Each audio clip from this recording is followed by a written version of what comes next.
Hello everyone. हमारा question है what happens when a piece of iron metal is placed in copper sulphate solution, name the type of reaction involved. अब हम लोग को पहला question में ये बताना है कि अगर कॉपर सल्फेट के सॉल्यूशन में आयरन मेटल को डालते हैं तो कौन सा रिएक्शन होता है। ठीक है, और ये रिएक्शन कैसा होता है। और दूसरा है right a balanced chemical equation two state symbol of the following reaction. Barium chloride solution react with sodium sulphate, give insoluble barium sulphate and a solution of sodium chloride. तो यहाँ पे दूसरा में हम लोग को बैलेंस्ड केमिकल इक्वेशन लिखना है। तो पहला इक्वेशन बोला गया है कि what happens when iron metal, तो हम लोग लिख सकते हैं iron metal when iron metal is placed in sulphate solution, sorry copper sulphate solution,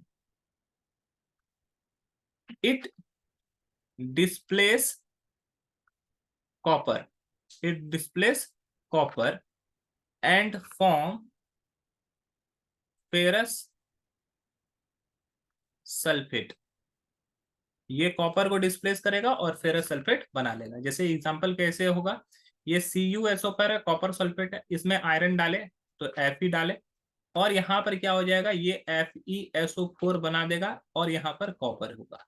तो अब यहाँ पे कलर भी चेंज होता है। CuSO4 का जो कलर होता है वो ब्लू होता है, जब फेरस जब उसको डिस्प्लेस कर देता है तो इसका कलर ब्लू से क्या हो जाता है, ग्रीन हो जाता है। ठीक है, तो यहाँ पर क्या हुआ, Fe जो होता है मोर रिएक्टिव होता है कॉपर से, ये और Fe क्या कर रहा है, कॉपर को डिस्प्लेस कर रहा है। तो इस रिएक्शन का नाम हो गया डिस्प्लेसमेंट रिएक्शन, डिस्प्लेसमेंट रिएक्शन।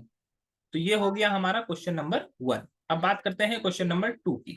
तो क्वेश्चन नंबर बी में क्या किया है, बोला है बैलेंस्ड केमिकल इक्वेशन लिखना है। बोला है बेरियम क्लोराइड, बेरियम क्लोराइड का फॉर्मूला क्या आता है, BaCl2।